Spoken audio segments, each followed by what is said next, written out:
नमस्कार। आज सुनते हैं मुंशी प्रेमचंद की लिखी कहानी गृहनीति।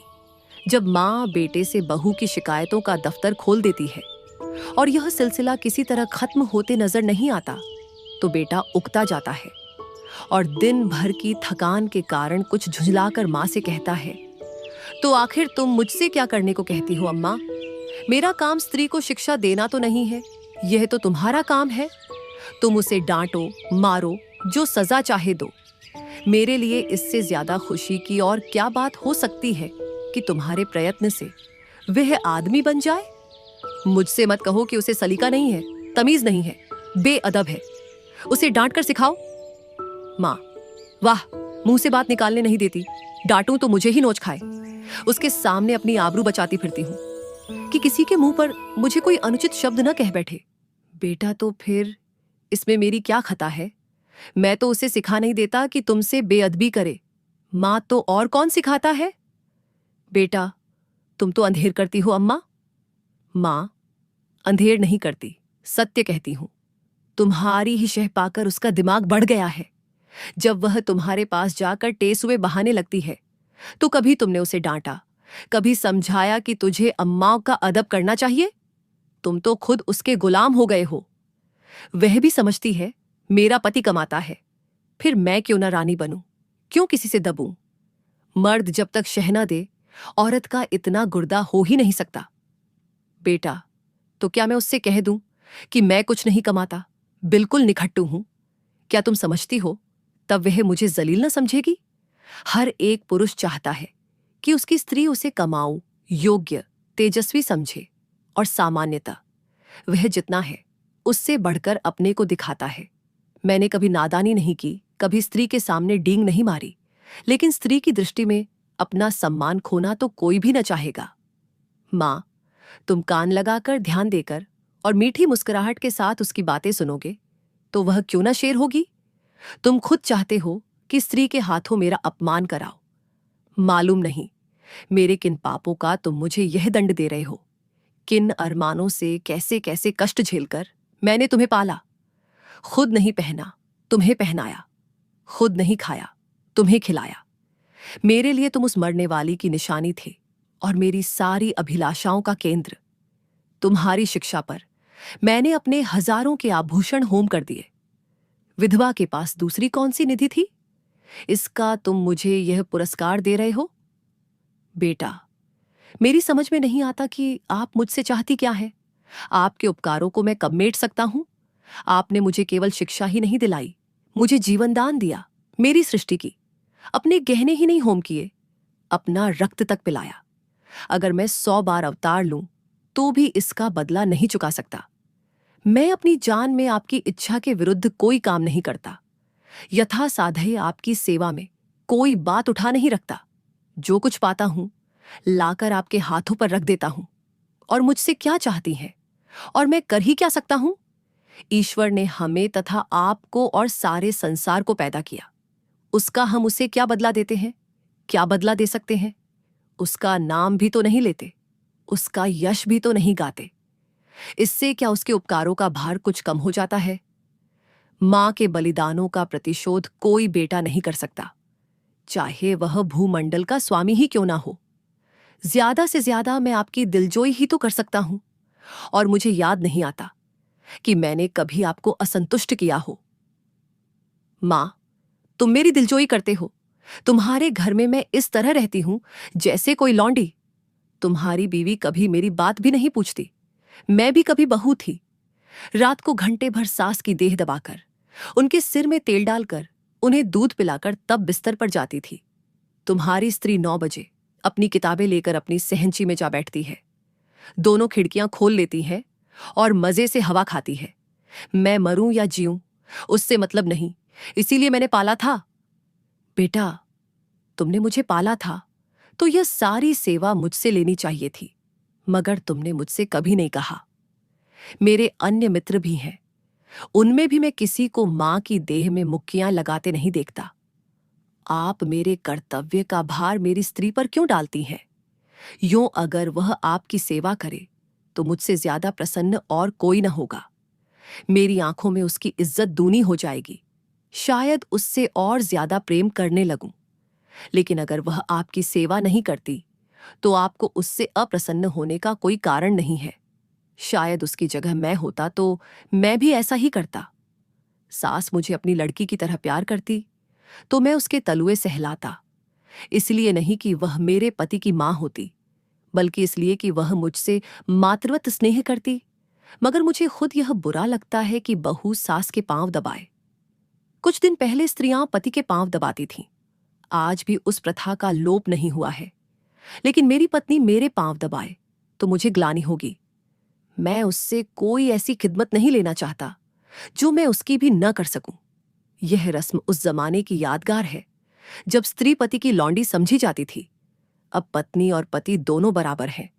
कम से कम मैं ऐसा ही समझता हूं। मां, तो मैं कहती हूं कि तुम ही ने उसे ऐसी ऐसी बातें पढ़ाकर शेर कर दिया है। तुम ही मुझसे बैर साध रहे हो। ऐसी निर्लज्ज, ऐसी बदजबान, ऐसी टर्री फूहड़ छोकरी संसार में न होगी। घर में अक्सर मोहल्ले की बहनें मिलने आती रहती हैं। यह राजा की बेटी न जाने किन गंवारों में पली है कि किसी का भी आदर सत्कार नहीं करती, कमरे से निकलती तक नहीं। कभी कभी जब वे खुद उसके कमरे में चली जाती हैं तो भी यह गद्दी चारपाई से नहीं उठती, प्रणाम तक नहीं करती। चरण छूना तो दूर की बात है। बेटा, वह देवियां तुमसे मिलने आती होंगी। तुम्हारे और उनके बीच में न जाने क्या बातें होती हों। अगर तुम्हारी बहू बीच में आकूदे तो मैं उसे बदतमीज कहूंगा। कम से कम मैं तो कभी पसंद न करूंगा कि जब मैं अपने मित्रों से बातें कर रहा हूं तो तुम या तुम्हारी बहू वहां जाकर खड़ी हो जाए। स्त्री भी अपनी सहेलियों के साथ बैठी हो तो मैं वहां बिना बुलाए न जाऊंगा। यह तो आजकल का शिष्टाचार है। मां, तुम तो हर बात में उसी का पक्ष करते हो बेटा। न जाने उसने कौन सी जड़ी सुंघा दी है तुम्हें। यह कौन कहता है कि वह हम लोगों के बीच में आकूदे, लेकिन बड़ों का उसे कुछ तो आदर सत्कार करना चाहिए। बेटा, किस तरह? मां, आकर अंचल से उसके चरण छुए, प्रणाम करे, पान खिलाए, पंखा झले। इन्हीं बातों से बहू का आदर होता है। लोग उसकी प्रशंसा करते हैं, नहीं तो सब की सब यही कहती होंगी कि बहू को घमंड हो गया है, किसी से सीधे मुंह बात नहीं करती। बेटा, विचार करके। हां, यह अवश्य उसका दोष है, मैं उसे समझा दूंगा। माक्ष प्रसन्न होकर, तुमसे सच कहती हूं बेटा, चारपाई से उठती तक नहीं। सब औरतें थोड़ी थोड़ी करती हैं, मगर उसे तो शर्म जैसे छू ही नहीं गई, और मैं हूं कि मारे शर्म के मरी जाती हूं। बेटा, यही मेरी समझ में नहीं आता कि तुम हर बात में अपने को उसके कामों की जिम्मेदार क्यों समझ लेती हो। मुझ पर दफ्तर में न जाने कितनी घुड़कियां पड़ती हैं, रोज ही तो जवाब तलब होता है, लेकिन तुम्हें उलटे मेरे साथ सहानुभूति होती है। क्या तुम समझती हो अफसरों को मुझसे कोई बैर है, जो अनायास ही मेरे पीछे पड़े रहते हैं, या उन्हें उन्माद हो गया है, जो अकारण ही मुझे काटने दौड़ते हैं? नहीं, इसका कारण यही है कि मैं अपने काम में चौकस नहीं हूं। गलतियां करता हूं, सुस्ती करता हूं, लापरवाही करता हूं। जहां अफसर सामने से हटा कि लगे समाचार पत्र पढ़ने या ताश खेलने, क्या उस वक्त हमें यह ख्याल नहीं रहता कि काम पड़ा हुआ है? और यह साहब डांट ही तो बताएंगे, सिर झुकाकर सुन लेंगे, बाधा टल जाएगी। पर ताश खेलने का अवसर नहीं है, लेकिन कौन परवाह करता है? सोचते हैं तुम मुझे दोषी समझकर भी मेरा पक्ष लेती हो, और तुम्हारा बस चले तो हमारे बड़े बाबू को मुझसे जवाब तलब करने के अभियोग में काले पानी भेज दो।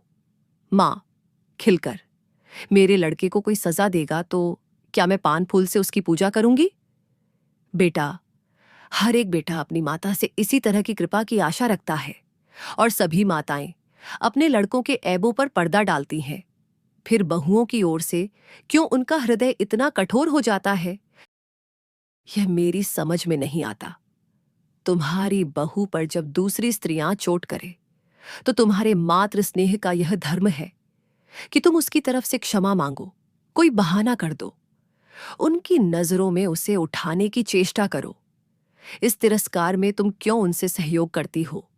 तुम्हें क्यों उसके अपमान में मजा आता है? मैं भी तो हर एक ब्राह्मण या बड़े बूढ़े का आदर सत्कार नहीं करता। मैं किसी ऐसे व्यक्ति के सामने सिर झुका ही नहीं सकता जिससे मुझे हार्दिक श्रद्धा न हो।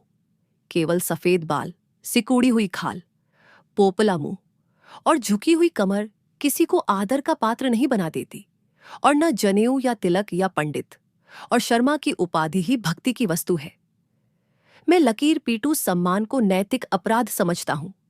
मैं तो उसी का सम्मान करूंगा जो मनसा वाचा कर्मणा हर पहलू से सम्मान के योग्य है, जिसे मैं जानता हूं कि मक्कारी, स्वार्थ साधन और निंदा के सिवा और कुछ नहीं करता, जिसे मैं जानता हूं कि रिश्वत और सूद तथा खुशामद की कमाई खाता है। वह अगर ब्रह्मा की आयु लेकर भी मेरे सामने आए तो भी मैं उसे सलाम न करूं। इसे तुम मेरा अहंकार कह सकती हो, लेकिन मैं मजबूर हूं। जब तक मेरा दिल न झुके, मेरा सिर भी न झुकेगा। मुमकिन है तुम्हारी बहू के मन में भी उन देवियों की ओर से अश्रद्धा के भाव हों। उनमें से दो चार को मैं भी जानता हूं। हैं वे सब बड़े घर की, लेकिन सबके दिल छोटे, विचार छोटे। कोई निंदा की पुतली है तो कोई खुशामद में युक्त, कोई गाली गलौज में अनुपम। सभी रूढ़ियों की गुलाम, ईर्ष्या द्वेष से जलने वाली। एक भी ऐसा नहीं जिसने अपने घर को नरक का नमूना न बना रखा हो। अगर तुम्हारी बहू ऐसी औरतों के आगे सिर नहीं झुकाती तो मैं उसे दोषी नहीं समझता। मां, अच्छा, अब चुप रहो बेटा। देख लेना, तुम्हारी यह रानी एक दिन तुमसे चूल्हा न जलवाए और झाड़ू न लगवाए तो सही। औरतों को बहुत सिर चढ़ाना अच्छा नहीं होता। इस निर्लज्जता की भी कोई हद है कि बूढ़ी सास तो खाना पकाए और जवान बहू बैठी उपन्यास पढ़ती रहे। बेटा, बेशक यह बुरी बात है और मैं हरगिज नहीं चाहता कि तुम खाना पकाओ और वह उपन्यास पढ़े, चाहे वह उपन्यास प्रेमचंद जी ही के क्यों ना हो। लेकिन यह भी तो देखना होगा कि उसने अपने घर कभी खाना नहीं पकाया। वहां रसोइया महाराज है, और जब चूल्हे के सामने जाने से उसके सिर में दर्द होने लगता है तो उसे खाना पकाने के लिए मजबूर करना, उस पर अत्याचार करना है। मैं तो समझता हूं जो जो हमारे घर की दशा का उसे ज्ञान होगा, उसके व्यवहार में आप ही आप इस्कता होती जाएगी। यह उसके घर वालों की गलती है कि उन्होंने उसकी शादी किसी धनी घर में नहीं की। हमने भी यह शरारत की कि अपनी असली हालत उनसे छिपाई और यह प्रकट किया कि हम पुराने रईस हैं। अब हम किस मुंह से यह कह सकते हैं कि तू खाना पका या बर्तन मांज अथवा झाड़ू लगा। हमने उन लोगों से छल किया है और उसका फल हमें छकना पड़ेगा। अब तो हमारी कुशल इसी में है कि अपनी दुर्दशा को नम्रता, विनय और सहानुभूति से ढोकें और उसे अपने दिल को यह तसल्ली देने का अवसर दें कि बला से धन नहीं मिला, घर के आदमी तो अच्छे मिले। अगर यह तसल्ली भी हमने उससे छीन ली तो तुम ही सोचो उसको कितनी विदारक वेदना होगी। शायद वह हम लोगों की सूरत से भी घृणा करने लगे। मां उसके घर वालों को 100 दफे गरज थी, तब हमारे यहां ब्याह किया। हम कुछ उनसे भीख मांगने गए थे? बेटा, उनको अगर लड़के की गरज थी तो हमें धन और कन्या दोनों की गरज थी। मां, यहां के बड़े बड़े रईस हमसे नाता करने को मुंह फैलाए हुए थे। बेटा, इसीलिए कि हमने रईसों का स्वांग बना रखा है। घर की असली हालत खुल जाए तो कोई बात भी ना पूछे। मां, तो तुम्हारे ससुराल वाले ऐसे कहां के रईस हैं? इधर जरा वकालत चल गई तो रईस हो गए, नहीं तो तुम्हारे ससुर के बाप मेरे सामने चपरासगिरी करते थे। और लड़की का यह दिमाग कि खाना पकाने से सिर में दर्द होता है। अच्छे अच्छे घरों की लड़कियां गरीबों के घर आती हैं और घर की हालत देखकर वैसा ही बर्ताव करती हैं। यह नहीं कि बैठी अपने भाग्य को कोसा करे। इस छोकरी ने हमारे घर को अपना समझा ही नहीं। बेटा, जब तुम समझने भी दो, जिस घर में घुड़कियों, गालियों और कटुताओं के सिवा और कुछ न मिले, उसे अपना घर कौन समझे? घर तो वह है जहां स्नेह और प्यार मिले। कोई लड़की डोली से उतरते ही सास को अपनी मां नहीं समझ सकती। मां तभी समझेगी जब सास पहले उसके साथ मां का सा बर्ताव करे, बल्कि अपनी लड़की से ज्यादा प्रिय समझे। मां, अच्छा, अब चुप रहो, जी न जलाओ। यह जमाना ही ऐसा है कि लड़कों ने स्त्री का मुंह देखा और उसके गुलाम हुए। ये सब न जाने कौन सा मंत्र सीख कर आती है। यह बहू बेटी के लक्षण है कि पहर दिन चढ़े सोकर उठे। ऐसी कुलच्छनी बहू का तो मुंह न देखे। बेटा, मैं भी तो देर में सोकर उठता हूं अम्मा, मुझे तो तुमने कभी नहीं कोसा। माँ, तुम हर बात में उससे अपनी बराबरी करते हो। बेटा, यह उसके साथ घोर अन्याय है, क्योंकि जब तक वह इस घर को अपना नहीं समझती तब तक उसकी हैसियत मेहमान की है, और मेहमान की हम खातिर करते हैं, उसके ऐब नहीं देखते। माँ, ईश्वर न करे कि किसी को ऐसी बहू मिले। बेटा, तो वह तुम्हारे घर में रह चुकी। माँ, क्या संसार में औरतों की कमी है? बेटा, औरतों की कमी तो नहीं, मगर देवियों की कमी जरूर है। माँ, नौ जैसी औरत सोने लगती है तो बच्चा चाहे रोते रोते बेदम हो जाए, मिनकती तक नहीं। फूल सा बच्चा लेकर मैके गई थी, 3 महीने में लौटी तो बच्चा आधा भी नहीं है। बेटा, तो क्या मैं यह मान लूं कि तुम्हें उसके लड़के से जितना प्रेम है उतना उसे नहीं है? यह तो प्रकृति के नियम के विरुद्ध है, और मान लो वह निर्मोहिन ही है तो यह उसका दोष है। तुम क्यों उसकी जिम्मेदारी अपने सिर लेती हो? उसे पूरी स्वतंत्रता है, जैसे चाहे अपने बच्चे को पाले। अगर वह तुमसे कोई सलाह पूछे, प्रसन्न मुख से दे दो, न पूछे तो समझ लो उसे तुम्हारी मदद की जरूरत नहीं है। सभी माताएं अपने बच्चे को प्यार करती हैं, और वह अपवाद नहीं हो सकती। माँ, तो मैं सब कुछ देखूं, मुंह न खोलूं, घर में आग लगते देखूं और चुपचाप मुंह में कालिख लगाए खड़ी रहूं? बेटा, तुम इस घर को जल्द छोड़ने वाली हो, उसे बहुत दिन रहना है। घर की हानि लाभ की जितनी चिंता उसे हो सकती है, तुम्हें नहीं हो सकती। फिर मैं कर ही क्या सकता हूं? ज्यादा से ज्यादा उसे डांट बता सकता हूं, लेकिन वह डांट की परवाह न करे और तुर्की बतुर्की जवाब दे तो मेरे पास ऐसा कौन सा साधन है जिससे मैं उसे ताड़ना दे सकूं? मां, तुम 2 दिन न बोलो तो देवता सीधे हो जाए, सामने नाक रगड़े।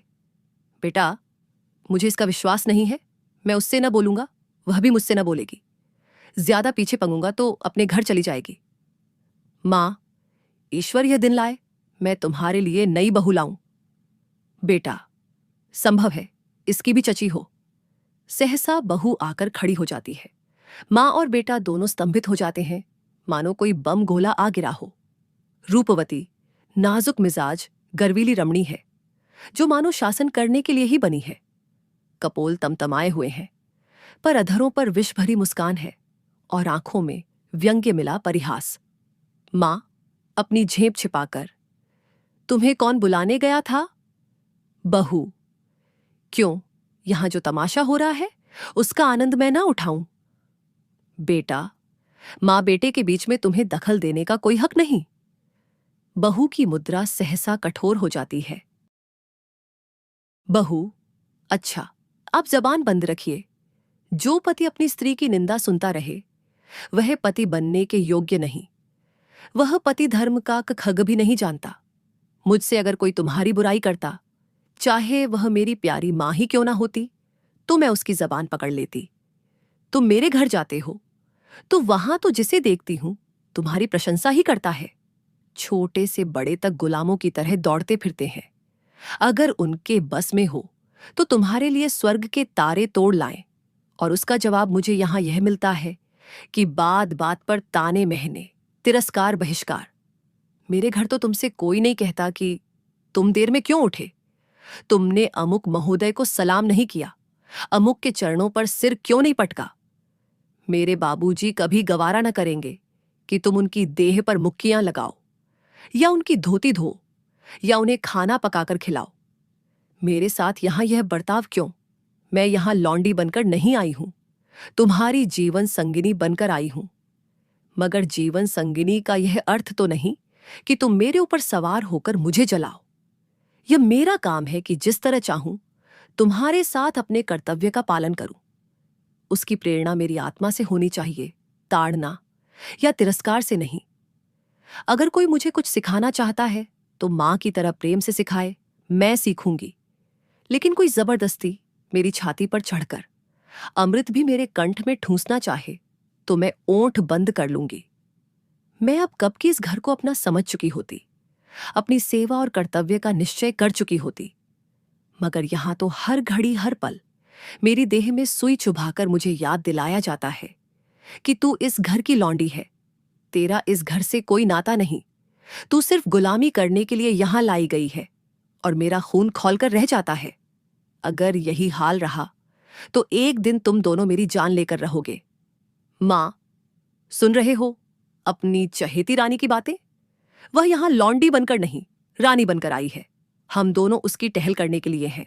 उसका काम हमारे ऊपर शासन करना है। उसे कोई कुछ काम करने कौन कहे? मैं खुद मरा करूं और तुम उसकी बातें कान लगाकर सुनते हो?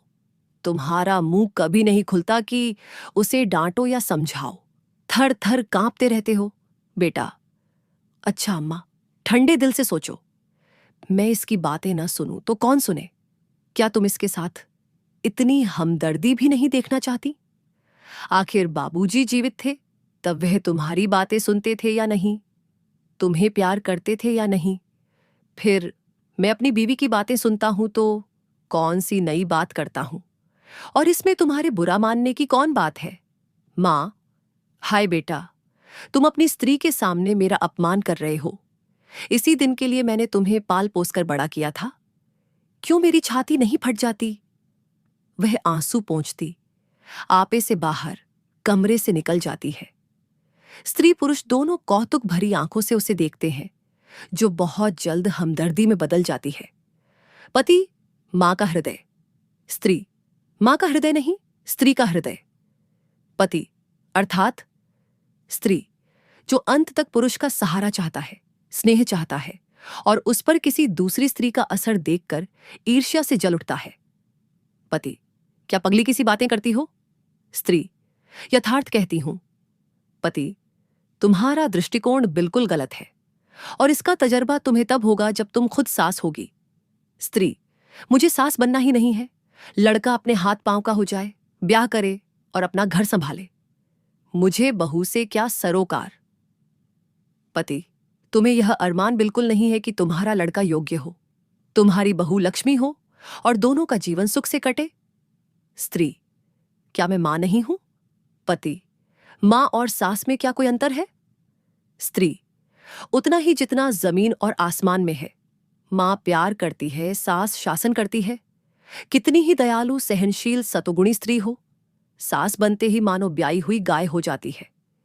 जिसे पुत्र से जितना ही ज्यादा प्रेम है, वह बहू पर उतनी ही निर्दयता से शासन करती है। मुझे भी अपने ऊपर विश्वास नहीं है। अधिकार पाकर किसे मद नहीं हो जाता। मैंने तय कर लिया है, सास बनूंगी ही नहीं। औरत की गुलामी सासों के बल पर कायम है। जिस दिन सासें ना रहेंगी, औरत की गुलामी का अंत हो जाएगा। पति, मेरा ख्याल है तुम जरा भी सहज बुद्धि से काम लो तो तुम अम्मा पर भी शासन कर सकती हो। तुमने हमारी बातें कुछ सुनी? स्त्री, बिना सुने ही मैंने समझ लिया कि क्या बातें हो रही होंगी। वही बहू का रोना। पति, नहीं नहीं, तुमने बिल्कुल गलत समझा। अम्माओं के मिजाज में आज मैंने विस्मयकारी अंतर देखा, बिल्कुल अभूतपूर्व। आज वह जैसे अपनी कटुताओं पर लज्जित हो रही थी। हां, प्रत्यक्ष रूप से नहीं, संकेत रूप से। अब तक वह तुमसे इसलिए नाराज रहती थीं कि तुम देर में उठती हो। अब शायद उन्हें यह चिंता हो रही है कि कहीं सवेरे उठने से तुम्हें ठंड न लग जाए। तुम्हारे लिए पानी गर्म करने को कह रही थी। स्त्री, प्रसन्न होकर, सच? पति, हां, मुझे तो सुनकर आश्चर्य हुआ। स्त्री, तो अब मैं मुंह अंधेरे उठूंगी, ऐसी ठंड क्या लग जाएगी। लेकिन तुम मुझे चकमा तो नहीं दे रहे हो? पति, अब इस बदगुमानी का क्या इलाज? आदमी को कभी कभी अपने अन्याय पर खेद तो होता ही है। स्त्री, तुम्हारे मुंह में घी शक्कर। अब मैं गजरदम उठूंगी। वह बेचारी मेरे लिए क्यों पानी गर्म करेंगी, मैं खुद गर्म कर लूंगी। आदमी करना चाहे तो क्या नहीं कर सकता? पति, मुझे उनकी बात सुन सुनकर ऐसा लगता था जैसे किसी दैवीय आदेश ने उनकी आत्मा को जगा दिया हो। तुम्हारे अल्हड़पन और चपलता पर कितना भन्नाती है। चाहती थी कि घर में कोई बड़ी बूढ़ी आ जाए तो तुम उसके चरण छुओ, लेकिन शायद अब उन्हें मालूम होने लगा है कि इस उम्र में सभी थोड़े बहुत अल्हड़ होते हैं। शायद उन्हें अपनी जवानी याद आ रही है। कहती थीं, यही तो शौक सिंगार, पहनने ओढ़ने, खाने खेलने के दिन थे। बूढ़ियों का तो दिन भर तांता लगा रहता है, कोई कहाँ तक उनके चरण छुए और क्यों छुए। ऐसी कहाँ की बड़ी देवियाओं हैं। स्त्री, मुझे तो हर्षोन्माद हुआ चाहता है। पति, मुझे तो विश्वास ही ना आता था, स्वप्न देखने का संदेह हो रहा था। स्त्री, अब आई हैं राह पर। पति, कोई दैवी प्रेरणा समझो। स्त्री, मैं कल से ठेठ बहू बन जाऊंगी, किसी को खबर भी ना होगी कि कब अपना मेकअप करती हूं। सिनेमा के लिए भी सप्ताह में एक दिन काफी है। बूढ़ियों के पांव छू लेने में ही क्या हरज है। वे देवियां न सही, चुड़ैलें ही सही, मुझे आशीर्वाद तो देंगी, मेरा गुण तो गावेंगी। पति, सिनेमा का तो उन्होंने नाम भी नहीं लिया। स्त्री, तुमको जो इसका शौक है, अब तुम्हें भी न जाने दूंगी। पति, लेकिन सोचो, तुमने कितनी ऊंची शिक्षा पाई है, किस कुल की हो। इन खूसट बुढ़ियों के पांव पर सिर रखना तुम्हें बिल्कुल शोभा न देगा। स्त्री, तो क्या ऊंची शिक्षा की यह मानी है कि हम दूसरों को नीचा समझें। बूढ़े कितने ही मूर्ख हों, लेकिन दुनिया का तजर्बा तो रखते हैं। कुल की प्रतिष्ठा भी नम्रता और सद्व्यवहार से होती है, हेकड़ी और रुखाई से नहीं। पति, मुझे तो यही ताज्जुब होता है कि इतनी जल्द इनकी काया पलट कैसे हो गई। अब इन्हें बहुओं का सास के पांव दबाना, या उनकी साड़ी धोना, या उनकी देह में मुक्कियां लगाना बुरा लगने लगा है। कहती थीं, बहू कोई लौंडी थोड़े ही है कि बैठी सास का पांव दबाए। स्त्री, मेरी कसम। पति, हाँ जी, सच कहता हूं। और तो और, अब वह तुम्हें खाना भी न पकाने देंगी। कहती थीं, जब बहू के सिर में दर्द होता है तो क्यों उसे सताया जाए, कोई महाराज रख लो। स्त्री, फूली न समाकर, मैं तो आकाश में उड़ी जा रही हूं। ऐसी सास के तो चरण धो धो कर पिए। मगर तुमने पूछा, नहीं, अब तक तुम क्यों उसे मार मार कर हकीम बनाने पर तुली रहती थी। पति पूछा, क्यों नहीं, भला मैं छोड़ने वाला था। बोली, मैं अच्छी हो गई थी, मैंने हमेशा खाना पकाया है, फिर वह क्यों न पकाए। लेकिन अब उनकी समझ में आया है कि वह निर्धन बाप की बेटी थी, तुम संपन्न कुल की कन्या हो। स्त्री, अम्मा जी दिल की साफ है, इन्हें मैं क्षमा के योग्य समझती हूं। जिस जलवायु में हम पलते हैं उसे एक बारगी नहीं बदल सकते। जिन रूढ़ियों और परंपराओं में उनका जीवन बीता है, उन्हें तुरंत त्याग देना उनके लिए कठिन है। वह क्यों, कोई भी नहीं छोड़ सकता। वह तो फिर भी बहुत उदार है। तुम अभी महाराज मत रखो, ख्वामख्वाह जेरबार क्यों होंगे। जब तरक्की हो जाए तो महाराज रख लेना। अभी मैं खुद पका लिया करूंगी, 3-4 प्राणियों का खाना ही क्या। मेरी जात से कुछ अम्माओं को आराम मिले। मैं जानती हूं सब कुछ, लेकिन कोई रोब जमाना चाहे तो मुझसे बुरा कोई नहीं। पति, मगर यह तो मुझे बुरा लगेगा कि तुम रात को अम्मा के पांव दबाने बैठो। स्त्री, बुरा लगने की कौन बात है। जब उन्हें मेरा इतना ख्याल है तो मुझे भी उनका लिहाज करना ही चाहिए। जिस दिन मैं उनके पांव दबाने बैठूंगी, वह मुझ पर प्राण देने लगेंगी। आखिर बहू बेटे का कुछ सुख उन्हें भी तो हो, बड़ों की सेवा करने में हेठी नहीं होती। बुरा तब लगता है जब वह शासन करते हैं और अम्मा मुझसे पांव दबवाएंगी थोड़े ही, सेंत का यश मिलेगा। पतिव, अब तो अम्मा को तुम्हारी फजूल खर्ची भी बुरी नहीं लगती। कहती थीं, रुपये पैसे बहू के हाथ में दे दिया करो। स्त्री, छिड़कर तो नहीं कहती थीं। पति, नहीं नहीं, प्रेम से कह रही थी। उन्हें अब भय हो रहा है कि उनके हाथ में पैसे रहने से तुम्हें असुविधा होती होगी। तुम बार बार उनसे मांगती लजाती भी होगी और डरती भी होगी, एवं तुम्हें अपनी जरूरतों को रोकना पड़ता होगा। स्त्री, ना भैया, मैं यह जंजाल अभी अपने सिर न लूंगी। तुम्हारी थोड़ी सी तो आमदनी है, कहीं जल्दी से खर्च हो जाए तो महीना कटना मुश्किल हो जाए। थोड़े में निर्वाह करने की विद्या उन्हीं को आती है। मेरी ऐसी जरूरतें ही क्या हैं। मैं तो केवल अम्मान जी को चिढ़ाने के लिए उनसे बार बार रुपये मांगती थी। मेरे पास तो खुद 100-50 रुपये पड़े रहते हैं। बाबूजी का पत्र आता है तो उसमें 10-20 के नोट जरूर होते हैं, लेकिन अब मुझे हाथ रोकना पड़ेगा। आखिर बाबूजी कब तक देते चले जाएंगे, और यह कौन सी अच्छी बात है कि मैं हमेशा उन पर टैक्स लगाती रहूं। पति, देख लेना अम्मा अब तुम्हें कितना प्यार करती हैं। स्त्री, तुम भी देख लेना मैं उनकी कितनी सेवा करती हूं। पति, मगर शुरू तो उन्होंने किया। स्त्री, केवल विचार में, व्यवहार में आरंभ मेरी ही ओर से होगा। भोजन पकाने का समय आ गया, चलती हूं। आज कोई खास चीज तो नहीं खाओगे? पति: तुम्हारे हाथों की रूखी रोटियां भी पकवान का मजा देंगी। स्त्री: अब तुम नटखटी करने लगे। मुंशी प्रेमचंद की कहानी गृहनीति पति पत्नी के आपसी संबंधों और गृहस्थी के सिद्धांतों पर प्रकाश डालती है। इसमें प्रेमचंद ने भारतीय समाज में घर परिवार चलाने के आदर्श तरीकों, पारिवारिक जिम्मेदारियों और पति पत्नी के बीच तालमेल के महत्व को बहुत ही सहज और यथार्थवादी शैली में दर्शाया है। सुनने के लिए आप सभी का धन्यवाद।